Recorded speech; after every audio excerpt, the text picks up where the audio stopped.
Bem, acabou. Ou não acabou ainda. Seja muito bem-vinda, seja muito bem-vindo ao nosso papo real, à nossa conversa sobre monarquia e geopolítica. Então, as eleições americanas acabaram. Joe Biden foi legalmente e justamente eleito o 46º presidente dos Estados Unidos? Ou há uma grande fraude impedindo o presidente Trump de se reeleger para o cargo de presidente dos Estados Unidos? Nós vamos falar disso aqui. Eu só queria lembrar que eu tô gravando esse programa no domingo, dia 8 de novembro de 2020, e todas as informações que eu darei aqui são informações, obviamente, até essa data. Eu não tenho poderes paranormais para prever o que vai acontecer daqui a pouco, ou amanhã, ou daqui a uma semana. Então, a minha análise que eu vou fazer aqui é uma análise da eleição de 2016 até a eleição de agora e qual é a minha ideia para o futuro se as coisas permanecerem do jeito que estão. Eu gostaria de pedir para vocês de lembrar que nós temos o nosso curso de monarquia e geopolítica. Eu estarei fazendo uma análise muito mais profunda sobre as eleições lá no nosso curso de monarquia e geopolítica. Então eu peço que você dê uma conferida nesse curso, que realmente está muito bom. As pessoas que estão fazendo estão, até então, bem satisfeitas com o curso. Muito bem.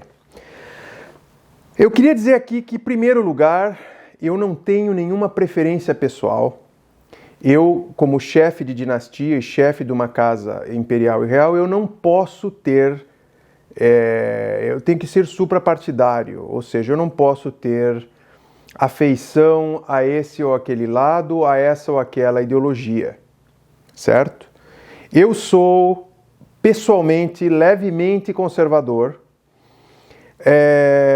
porém, eu me considero independente no que diz respeito a minhas opiniões em cada uma das agendas conservadoras e progressistas. Eu não sou casado com nenhum princípio só porque pertence a esse ou aquele lado. Então, o que eu vou apresentar aqui é uma opinião isenta, é uma opinião... eu vou tentar, no final, mostrar aquilo que nós chamamos de perspectiva soberana, o que deve ser a visão de um soberano, de um rei, de um príncipe, nesse momento que os Estados Unidos estão vivendo. Então, eu peço que você me acompanhe.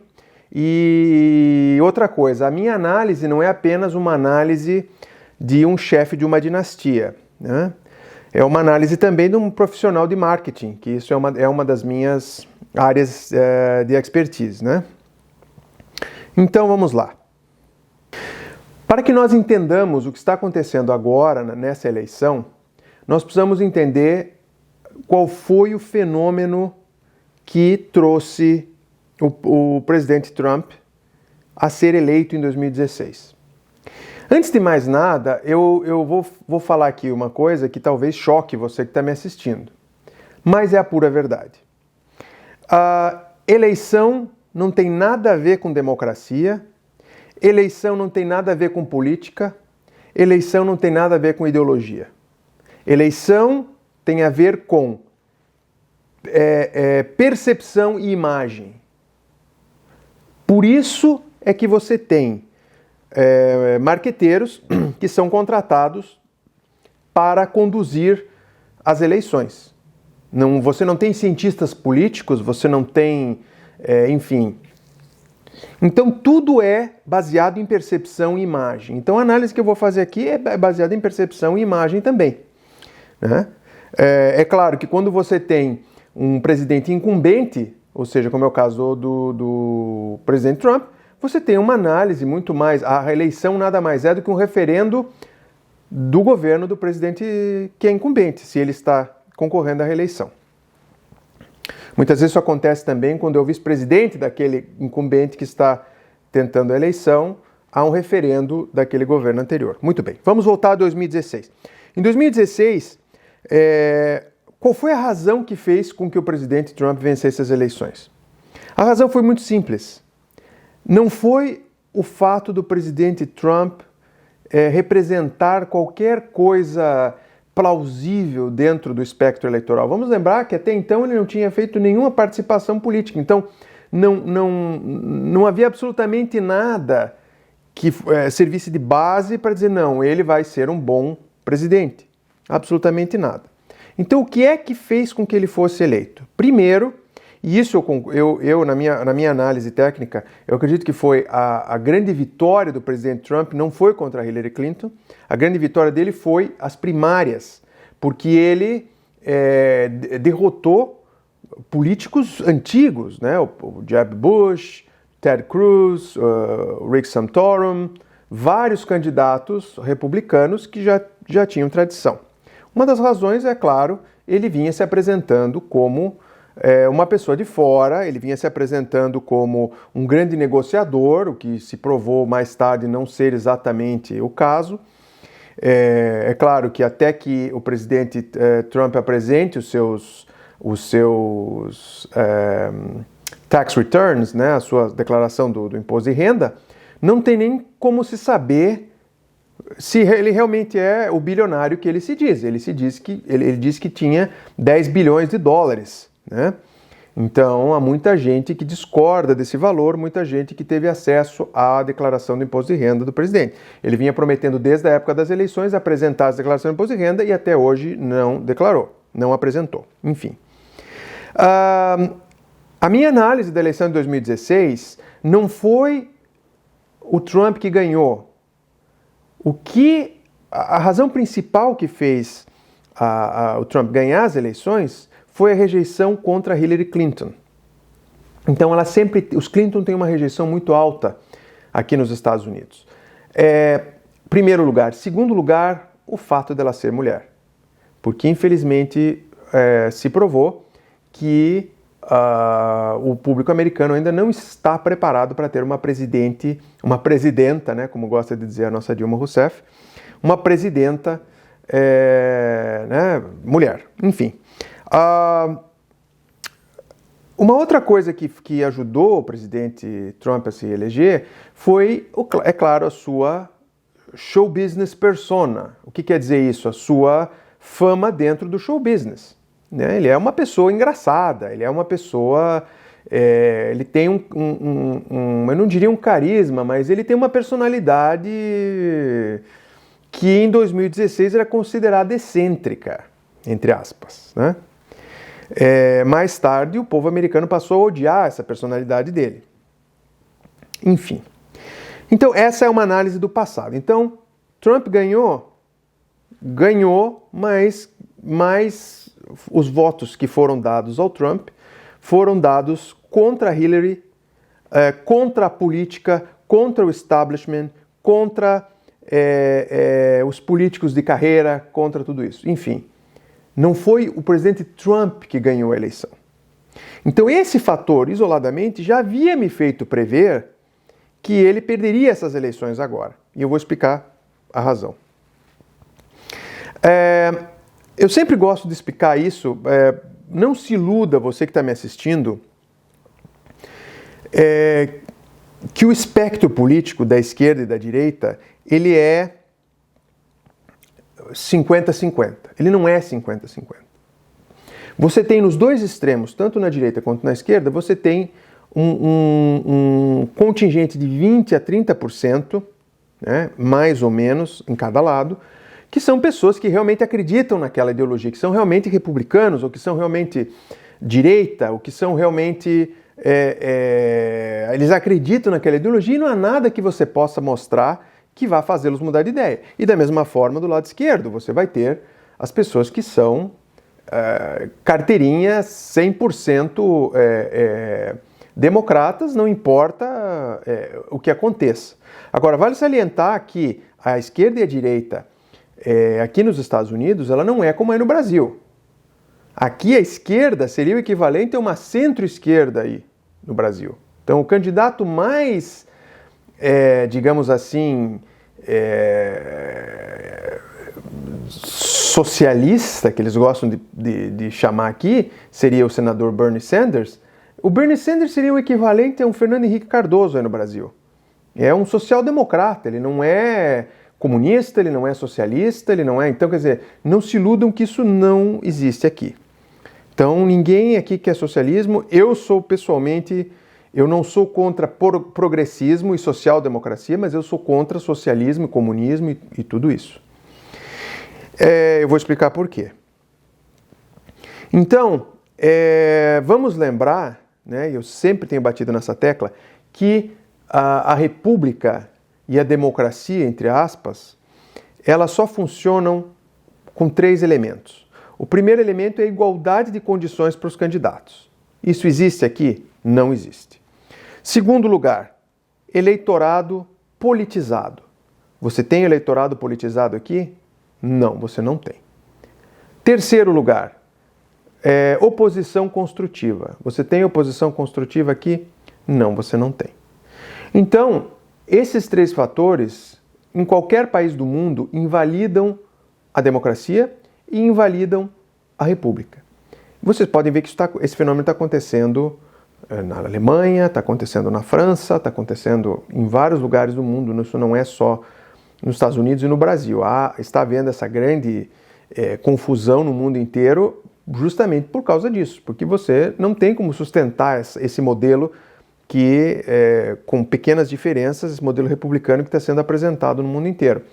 Por que a monarquia é diferente? Porque com a monarquia você tem o poder do rei, o poder do imperador, do soberano, que ele equilibra essa divisão, ele unifica. Então ele não faz um campo de guerra,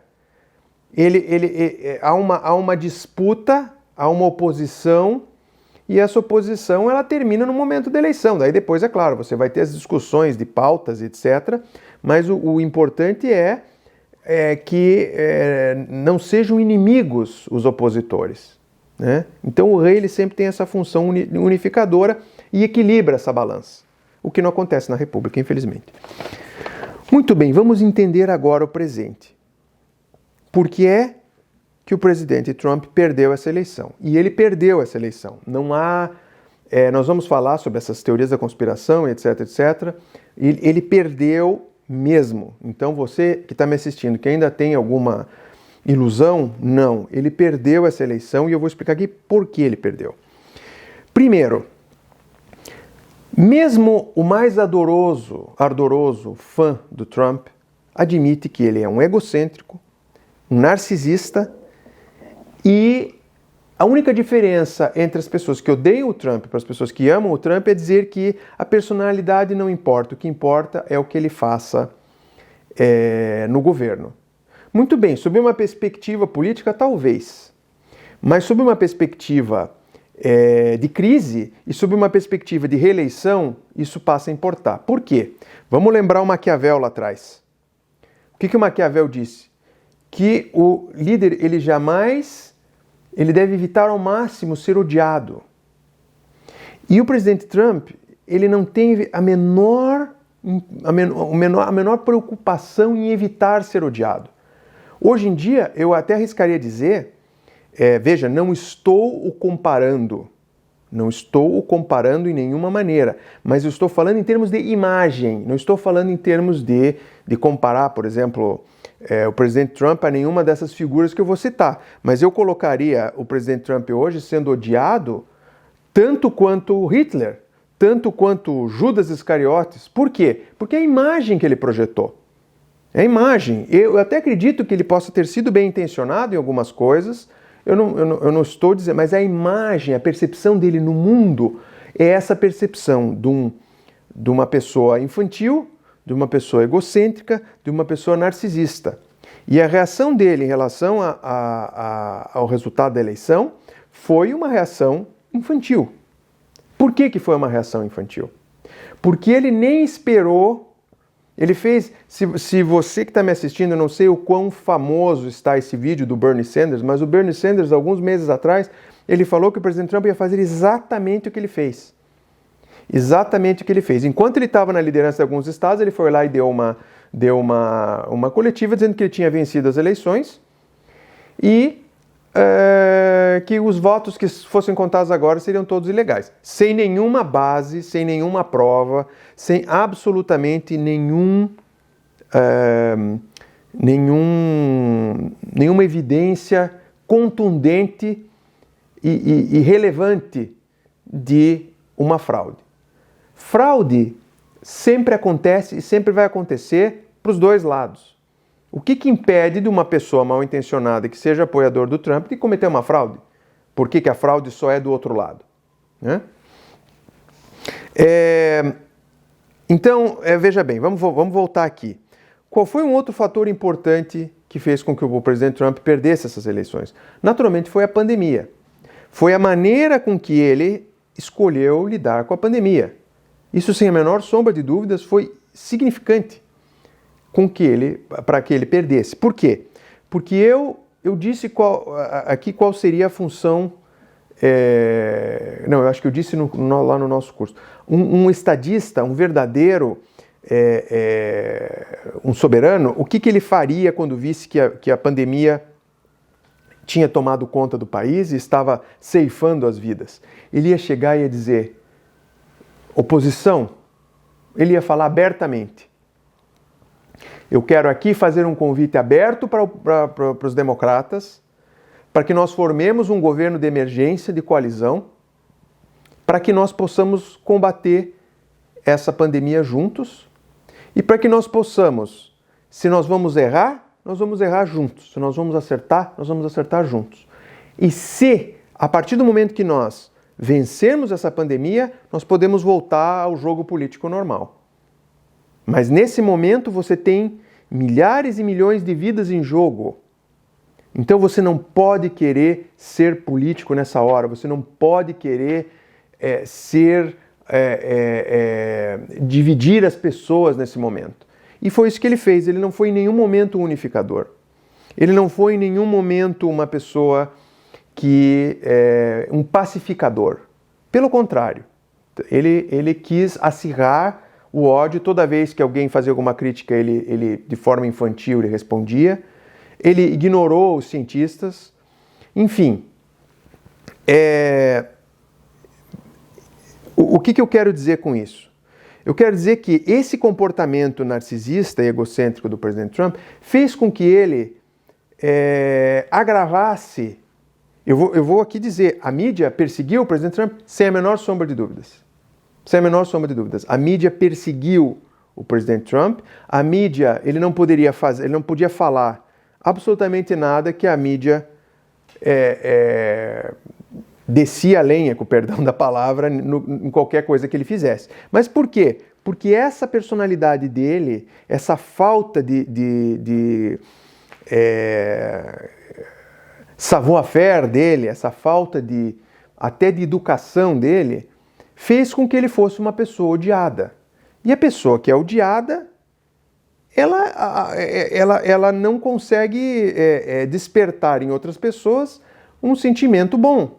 Então as pessoas vão lá e vão querer achar quando o sujeito diz que ele é o melhor, que ele é o maior e não sei o quê, é claro que isso vai incentivar as pessoas a irem lá e acharem cada mínimo erro que ele está fazendo. Eu acho certo essa perseguição da mídia? Absolutamente não. Mas muito disso se dá nas formas pobres de comunicação que ele teve. Por quê? Porque ele não sabe falar sem ser rude. E um exemplo, eu vou dar um exemplo muito bom no menos foi o primeiro ou segundo ano de governo dele. Havia uma repórter afrodescendente, e essa repórter havia perguntado sobre aquele congressista, que agora me foge o nome, que faleceu, também afro-americano, se ele já havia conversado com o presidente Trump. E o presidente Trump disse assim: pode marcar a qualquer hora que eu o recebo, não tem a menor sombra de dúvidas. E toda a imprensa, ao invés de... Eu entendi como ele dizendo: eu estou aberto para recebê-lo a qualquer momento. Mas a imprensa toda deu uma interpretação negativa, dizendo: porque ela é afrodescendente, ele acha que ele é secretária, que ela vai marcar horário para ele com o sujeito. Então são essas coisas São essas coisas. E eu digo aqui, para as pessoas que apoiaram o presidente Trump e diziam, a personalidade não importa, o que importa o que ele vai fazer, mais ou menos, né? Nós estamos vendo o resultado disso aqui agora. Então, se ele realmente foi um grande presidente, isso a história vai dizer, ele perdeu a chance, pela sua personalidade, de continuar por mais 4 anos. Então, análise, mais uma vez, o que eu estou falando aqui não tem nada a ver com ideologia. O que eu estou falando aqui tem a ver com imagem e percepção.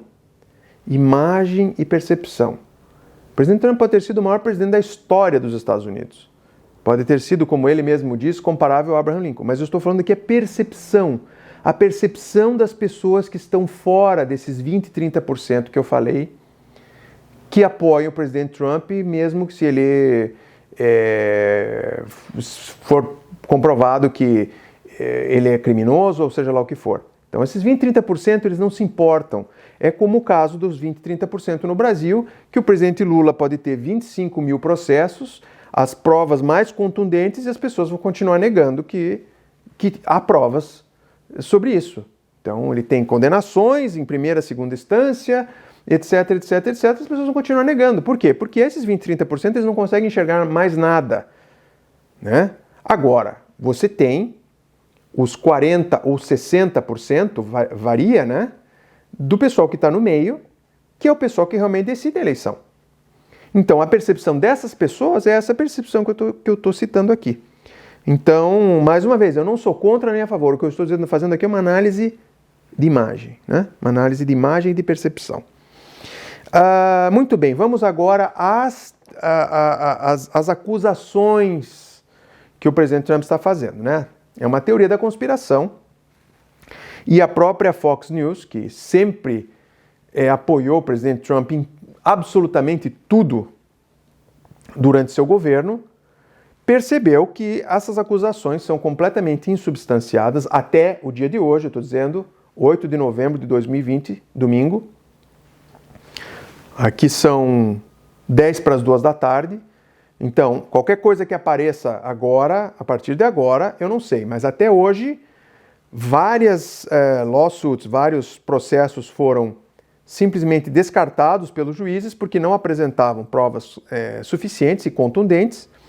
E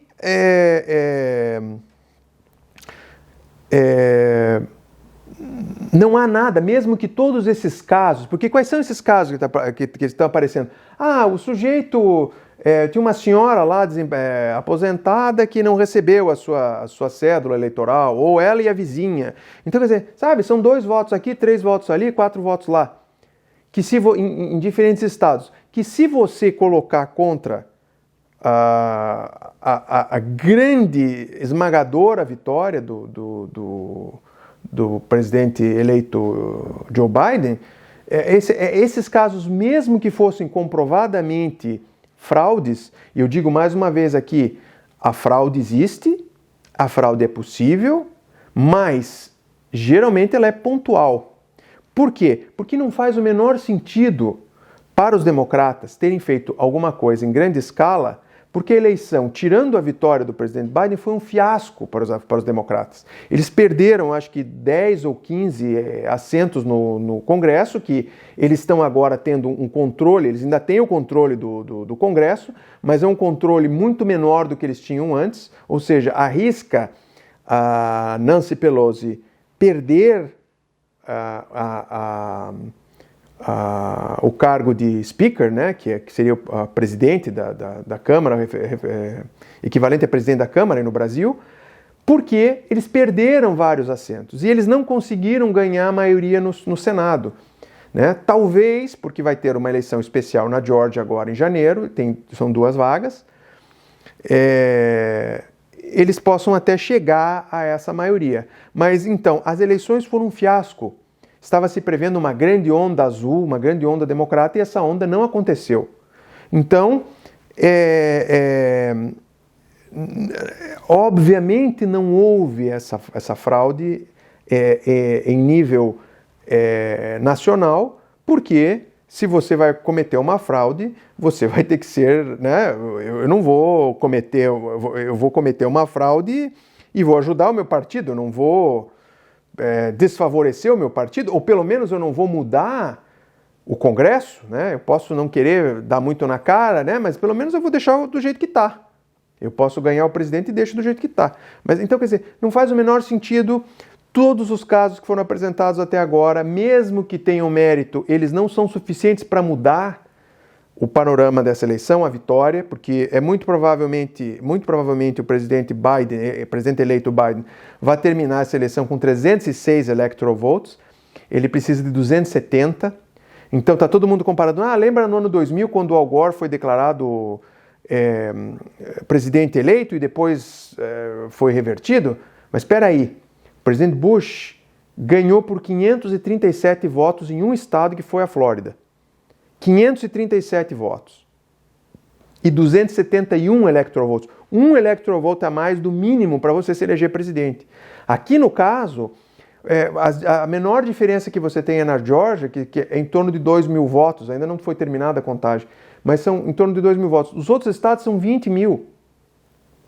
Uma coisa importante, porque todo mundo diz, mas meu Deus, o presidente Trump estava na frente na Pensilvânia por 500 mil de votos e depois ele magicamente desapareceu a vantagem dele.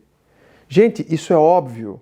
A razão pela qual isso aconteceu é porque o presidente Trump estava aqui há 6 meses ou mais dizendo não vote pelo correio, não vote pelo correio, não vote pelo correio. O que aconteceu? Todas as pessoas que apoiavam o presidente Trump, ou a grande maioria, vamos dizer, votaram. As pessoas que votaram pelo correio eram em 70% a 80% apoiadores do presidente eleito Joe Biden. Então é óbvio que se você está contando os votos presenciais eram a esmagadora maioria republicanos. E a partir do momento que você começou a contar essas cédulas do correio, é claro que isso começou a virar, porque o percentual dessas cédulas do correio eram 70% a 80% democratas, porque o próprio presidente Trump falou que não era para se votar pelo correio. Então, essa foi a razão pela qual as coisas magicamente mudaram, né? Isso é uma razão óbvia.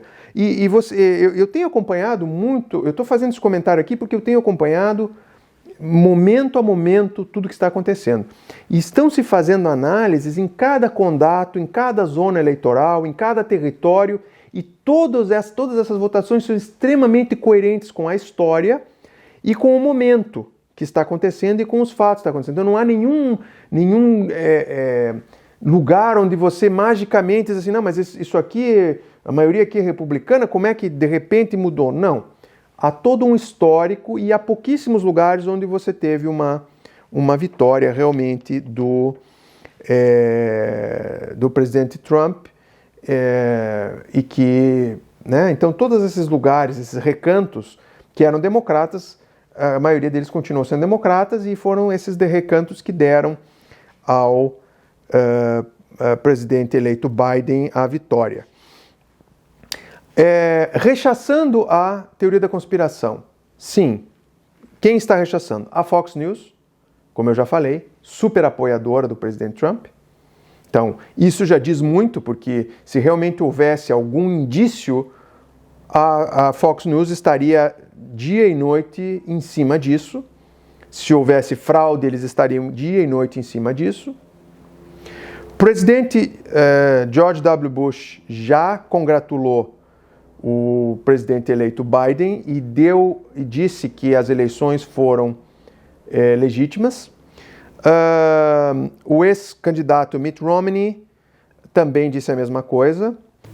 O ex-governador de New Jersey, republicano Chris Christie, também disse: se há evidência, show us, nos mostra essa evidência, que até agora ninguém viu essa evidência. Então, figuras-chave, o candidato Rick Santorum, que também foi candidato, também está chocado com a atitude do presidente, que A meu entender, está fazendo uma coisa errada. Eu acho que ele tem todo o direito de investigar as fraudes e entrar na justiça, todo o direito e até o dever, mas essa atitude dele de querer dividir ainda mais o país, de querer incitar a violência, de querer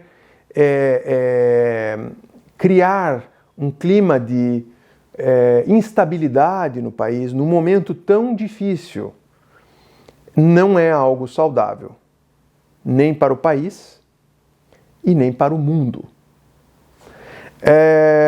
Vamos falar então do futuro. O que é o futuro dos Estados Unidos de acordo com esse resultado da eleição? Tem muita gente falando muita bobagem aí, e eu acho que, claro, eu sou suficientemente velho para aceitar com muita desconfiança discursos políticos, mas eu achei que o discurso do presidente eleito Biden foi extremamente coerente e razoável no que diz respeito a dizer: é o momento de nos recuperarmos, é o momento de nos curarmos dessas feridas, é o momento de nós pensarmos em erradicar essa pandemia, é o momento de nós entendermos que os nossos opositores não são os nossos inimigos. Então é o que eu tenho falado aqui sempre. Esse deveria ter sido o discurso do presidente Trump desde o início. Desde o início. Então, se você quer criar divisão, se você quer criar violência, se você quer incitar coisas ruins, eu não estou dizendo que a esquerda não faça também, mas eu estou dizendo assim, nesse caso especificamente, a liderança quis insistir em uma postura, inclusive se recusou a condenar os supremacistas brancos aqui, o que foi um escândalo. Enfim, eu acho que se o presidente eleito Biden for atrás, seguir esse discurso que ele fez agora, né, dizendo que ele quer unificar, ele quer ser um presidente para todos os americanos e não apenas para quem votou nele, eu acho que esse é o caminho. Esse é o caminho. Se há alguma chance de recuperação e que as coisas voltem ao normal, ele já disse que vai nomear uma equipe de notáveis cientistas amanhã para criar um plano contra o Covid. Enfim, como eu disse, não tenho ideologia. Como se diz aqui em inglês, I don't have dogs in this fight. Significa não tenho cachorros nessa briga, né?